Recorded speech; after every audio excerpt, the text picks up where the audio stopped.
اعوذ باللہ من الشیطان الرجیم بسم اللہ الرحمن یا ایھا الذین آمنوا قاتلوا۔ اللہ رب العزت قرآن کی اس آیات میں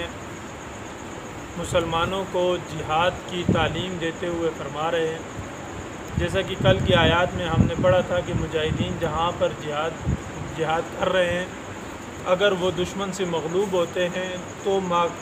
جو قریب کے مسلمان ہیں ان پر فرض ہو جاتا ہے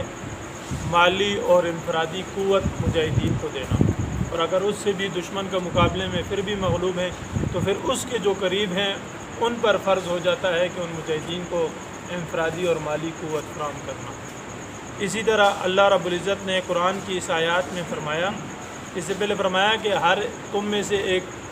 ہر بڑی جماعت میں سے ایک جماعت ہونی چاہیے جو علم حاصل کرے اور اس علم کے ذریعے اپنی قوم کو تبلیغ کرے، اللہ سے ڈرائے، امر بالمعروف و نہی عن المنکر کا حکم دے۔ اس قرآن کی آیات میں اللہ رب العزت نے جہاد کا طریقہ بتلایا، یعنی کہ مسلمانوں کا ایک مرکز، مضبوط مرکز ہونا چاہیے، اور اس مرکز کے بالکل جو قریب دشمنوں کے علاقے ہیں، الاقرب فالاقرب، قریب سے قریب تر، قریب کے بعد اگلا، اگلے کے بعد اگلا، اسٹیپ بائی اسٹیپ وہاں پر الہ کلمت اللہ کو بلند کرنے کے لیے جہاد کرنا چاہیے، اس علاقے کو صاف کرنا چاہیے، اس لیے کہ فوج کے مرکز کے قریب ہو، امداد لینے میں آسانی ہو مسلمانوں کو، اور اسٹیپ بائی اسٹیپ یوں آگے بڑھتا رہنا چاہیے۔ اور پھر آگے اللہ رب العزت نے فرمایا کہ قریب سے قریب، ایک اس کا معنی مفسرین حضرات نے یہی کیا کہ علاقہ جو مسلمانوں کے قریب دشمن ہیں، کفار ہیں، ان سے جہاد کیا جائے، ان کو الہ کلمت اللہ کو، اس علاقے کو بلند کیا جائے اور اس علاقے کو صاف کیا جائے۔ اور دوسرا معنی مفسرین حضرات نے یہ بیان کیا ہے کہ الاقرب فالاقرب، یعنی کہ سب سے پہلے جو عزیز و اقارب آپ کے قریب رشتہ دار ہیں اور مشرک ہیں یا وہ کافر ہیں، ان کو تبلیغ کی جائے، ان کو، کیونکہ یہ جہاد جو مسلمان کرتے ہیں اس کا جو مین مقصد ہے انسانیت کی خیر خواہی۔ جہاد کا مقصد انسانیت کی خیر خواہی، امت محمدیہ کی خیر خواہی، دنیا میں بھی اور آخرت میں بھی۔ تو خیر خواہی کے مستحق سب سے پہلے جو ہمارے عزیز و اقارب ہیں، جو رشتہ دار ہیں، جن کا ہمارے اوپر ڈبل وہ بنتا ہے، حق بنتا ہے ایک رشتہ داری کا، اس کا حق ادا کرتے ہوئے سب سے پہلے اپنے عزیز و اقارب کو تبلیغ کی جائے۔ جس طرح کہ قرآن کی آیات نازل ہوئی تو آپ صلی اللہ علیہ وسلم نے اہل مکہ میں سب اپنے عزیز و اقارب رشتہ داروں کو اکٹھا کیا، اور مشہور واقعہ ہے، ہم سنتے ہیں کہ آپ صلی اللہ علیہ وسلم نے فرمایا، اگر میں کہوں کہ اس پہاڑ کی چوٹی کی اس طرف سے ایک لشکر آ رہا ہے اور تم پر حملہ کرنے والا ہے تو کیا تم میرا یقین کر لو گے؟ تو اس طرح آپ صلی اللہ علیہ وسلم نے سب سے پہلے، مفسرین حضرات فرما رہے ہیں کہ اپنے عزیز و اقارب کو وحدانیت کی دعوت دو، اسلام کی دعوت دو، ان پر محنت کرو، ان کو تبلیغ کرو۔ ایک اس کی مفسرین حضرات نے یہ معنی کیا، اور دوسرا یہ کہ جہاد کے میدان میں سب سے قریبی علاقے کو صاف کرو، وہاں پر الہ کلمت اللہ کو بلند کرو، اور پھر اس کے ذریعے آہستہ آہستہ آگے بڑھو۔ اور اسی طرح سب سے پہلے عزیز و اقارب کو تبلیغ کرو، ان کی خیر خواہی کو دل میں رکھتے ہوئے ان کو اسلام کی طرف لاؤ، ان کو شرک سے دور کرو، کفر سے دور کرو، اسلام کی دعوت دو۔ اس کے بعد جو آپ کے دوست یار احباب میں ہیں اور پھر اس علاقے میں اس طرح آہستہ آہستہ تبلیغ کرو، اس کو اللہ رب العزت نے بیان فرمایا۔ اب پھر دوسرا اللہ رب العزت نے فرمایا کہ مسلمان کی شان یہ ہے کہ جہاد کرنے سے پہلے دشمن کے دل میں اپنا رعب جمائے، اور پھر اللہ نے طریقہ بتلا دیا کہ مسلمان کا رعب دشمن کے دل میں کیسے بیٹھے گا۔ اگر اس کے دل میں اللہ کا ڈر ہوگا، اللہ کا خوف ہوگا، متقی ہوگا مومن کا مسلمان، تو اس کا خوف اللہ خود بخود دشمن کے دل میں ڈال دیں گے، اور شجاعت، ہمت، بہادری اور صبر و استقلال کے ساتھ مسلمان کو رہنا چاہیے، صبر کے ساتھ، استحکام کے ساتھ اور شجاعت اور بہادری کے ساتھ رہنا چاہیے، نہ کہ دشمن کے تیاریوں کو دیکھ کر، دشمن کے مال و اسباب کو دیکھ کر اس سے ڈر جائے، اس سے مانوس ہو جائے، اس سے مغلوب ہو جائے۔ ان چیزوں سے مغلوب نہیں ہونا، بلکہ ڈر اللہ کا دل میں رکھنا ہے، اور یہ تقوی اختیار کرنا یہ ہے بنیاد، اس کے ذریعے اللہ رب العزت دشمن کے دلوں میں آپ کا رعب ڈالے، اس کو ذکر کیا۔ دیکھیے اس قرآن کی آیت کو، یا ایھا الذین آمنوا، اے لوگو جو ایمان لائے، قاتلوا الذین یلونکم، قتال کرو ان لوگوں سے جو تمہارے نزدیک ہے، من الکفار، کفار میں سے، ولیجدوا فیکم غلظۃ، اور پاس تمہارے اور علاوہ جہاد کے پاؤ تم ان کے اندر درستگی، سختی، ان کے لیے درستگی پاؤ، سختی پاؤ، یعنی کہ ان سے مغلوب نہ ہو، ان کے مال اسباب کو دیکھ کر ڈرو مت، تم اپنا رعب ان کے اوپر جماؤ صبر کے ساتھ، شجاعت کے ساتھ۔ وَاعْلَمُوا، اللہ رب العزت فرما رہے ہیں کہ جان لو تمہارا رعب ان کے اوپر کس طرح پڑے گا، وہ قانون فرما رہے ہیں، ان اللہ مع المتقین، بے شک اللہ رب العزت متقیوں کے ساتھ ہے۔ تقوی اختیار کرو گے، دشمن کے اوپر تمہارا رعب پڑے گا، دشمن مغلوب ہوگا، دشمن تم سے ڈرے گا، یہی فارمولہ ہے۔ وَإِذَا، آگے اللہ رب العزت نے پھر قرآن کی اس آیت کے ساتھ ہی، چونکہ سورۃ توبہ میں غزوہ تبوک سے متعلق اور منافقین سے متعلق واقعات بکثرت بیان کیے جا رہے ہیں، تو اللہ رب العزت فرما رہے ہیں کہ یہ جو فارمولہ ہم نے آپ کو بیان فرمایا کہ علم، ہر تم میں سے ہر بڑے قبیلے میں سے کچھ لوگ علم حاصل کرنا چاہیے، اور یہ جہاد کا طریقہ ہے، دشمن کے اوپر رعب ڈالو، تو کچھ منافقین تھے جو مکہ کے گرد و نواح میں جو منافقین ہوتے تھے، وہ ہنستے تھے، مذاق اڑاتے تھے کہ یہ مسلمان صحابہ، غریب صحابہ، کھانے کے لیے کچھ ہے نہیں، پہننے کے لیے کچھ ہے نہیں، اور اتنی بڑی بڑی باتیں، دنیا کو فتح کرنے کی باتیں کر رہے ہیں۔ یا قرآن کی کوئی صورت اترتی تو وہ بطور مذاق کے ان کو کہتے تھے قرآن کی صورت اترنے سے تمہارا ایمان بڑھ گیا، بتاؤ کیسے تمہارا ایمان بڑھ گیا۔ اللہ رب العزت نے ان صحابہ کا دفاع کرتے ہوئے ان منافقین کو جواب دیا۔ اللہ رب العزت فرما رہے ہیں، وَإِذَا مَا أُنزِلَتْ عَلَىٰ سُورَةٌ، اور جب نازل کی جاتی ہے کوئی نئی صورت، فَمِنْهُمْ مَنْ يَقُولُ أَيُّكُمْ زَادَتْهُ، انہی میں سے جو منافق ہیں وہ کہتے ہیں کون کس طرح زیادہ ہو گیا تمہارا ایمان، حاضی ایماناً، اس آیات کے بدلے جو اللہ رب العزت نے قرآن میں اتارا، کیسے بڑھ گیا تمہارا ایمان، اس آیات کی قرآنیہ کے ساتھ کیسے بڑھ گیا تمہارا ایمان۔ فَأَمَّا الَّذِينَ آمَنُوا، بہرحال اللہ رب العزت فرما رہے ہیں کہ جن کے دلوں میں ایمان ہے، یہ قرآن کی آیات جو اتر رہی ہے یہ ان کے لیے ان کو فائدہ دے رہی ہے، اور ان کا ایمان اس کے ذریعے بڑھ رہا ہے، اور وہ اس ایمان، یہ قرآن کی ان آیات کے ساتھ خوشحال وقت گزار رہے ہیں۔ فَأَمَّا الَّذِينَ، بہرحال وہ لوگ آمنوا جو ایمان لے، فَزَادَتْهُمْ ایمانًا، قرآن کی اس آیات نے ان کو ایمان کو بڑھا دیا، ان کے یقین کو بڑھا دیا، ان کے تقوی کو بڑھا دیا۔ وَهُمْ يَسْتَبْشِرُونَ، اور وہ خوشحال ہیں۔ وَأَمَّا الَّذِينَ فِي قُلُوبِهِمْ، اور اللہ رب العزت نے زجر یہاں پر بیان کی منافقین کے لیے کہ یہ منافقین یہ کیوں مخالفت کرتے ہیں، دل میں کیوں منافقت رکھتے ہیں، یہ بوجہ مذاق اڑانا، عناد کے، حسد کے، اس وجہ سے یہ حسد ہے ان کے دلوں میں۔ اللہ رب العزت فرما رہے ہیں کہ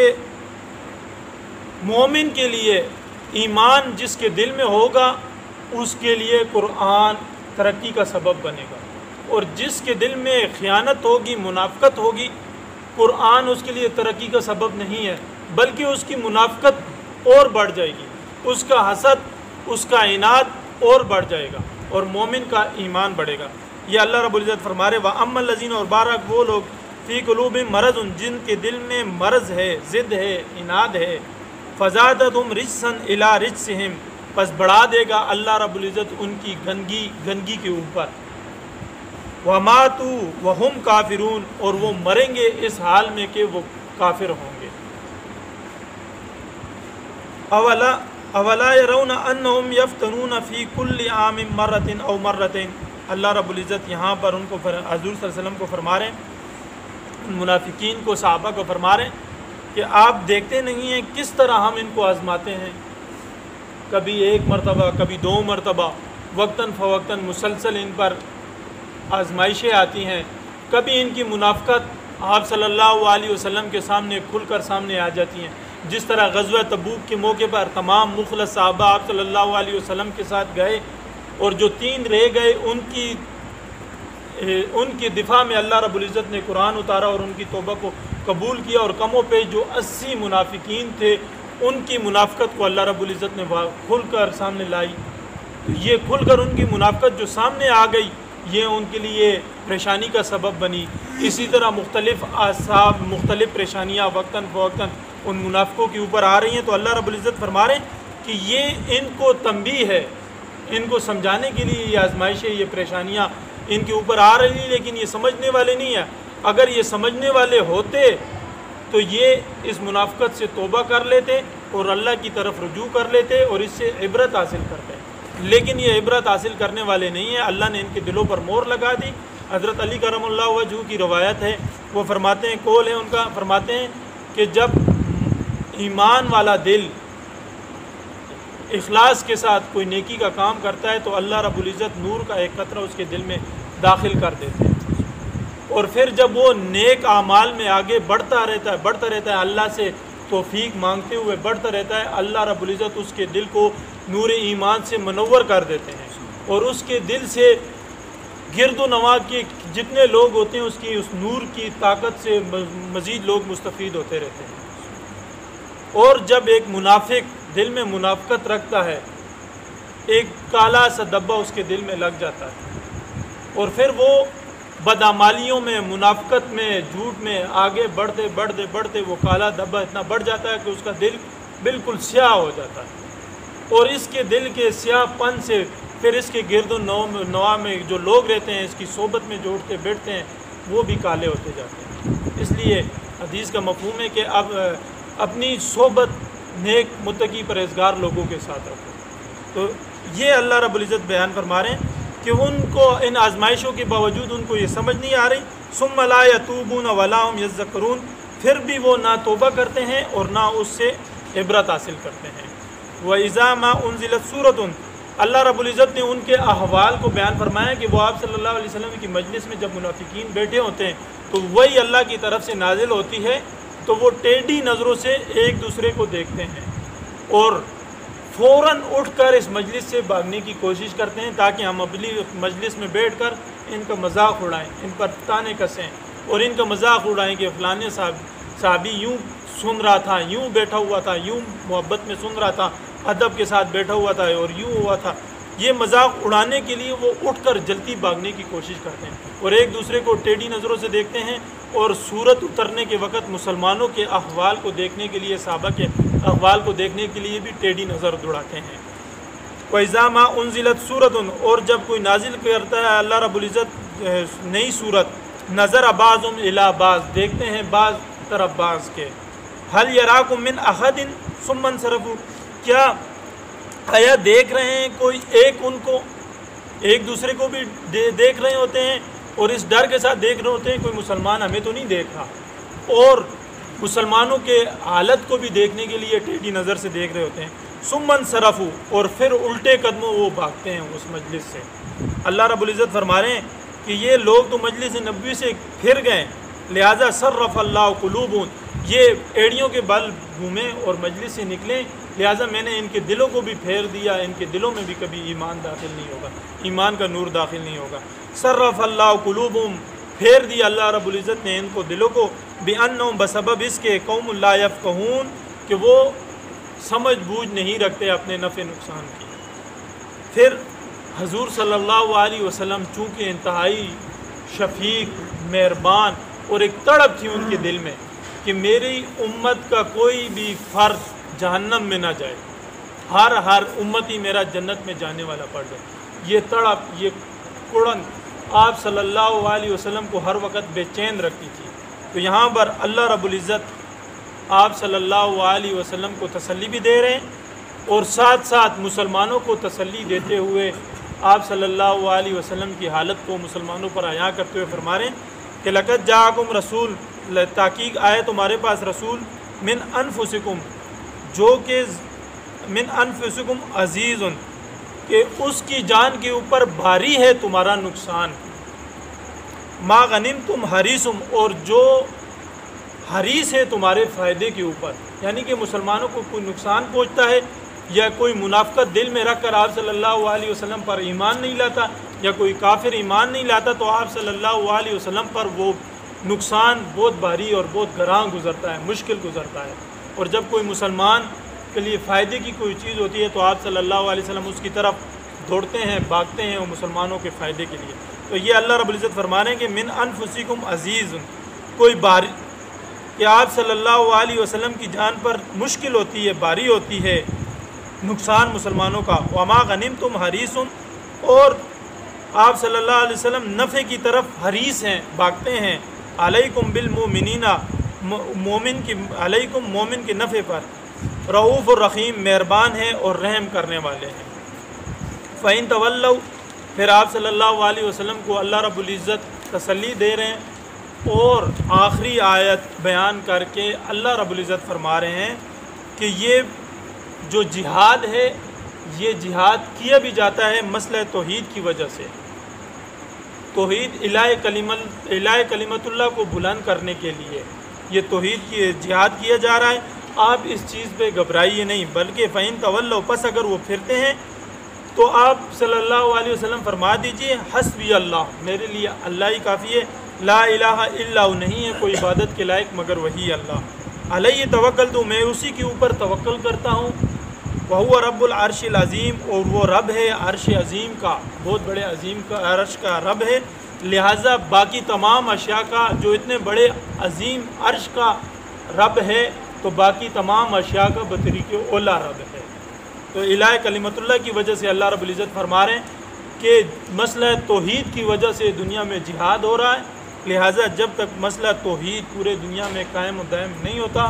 آپ جہاد جاری رکھیں، اور اللہ کی مدد و نصرت آپ کے ساتھ ہوگی، اور دشمنوں پر روب پڑنے کے لیے جو فارمولہ بتایا کہ ان اللہ مع المتقین، تقوی اختیار کرے، مومن تقوی اختیار کرے گا، اللہ کی مدد و نصرت اس کے ساتھ ہوگی۔ اللہ عمل کرنے کی توفیق ہے۔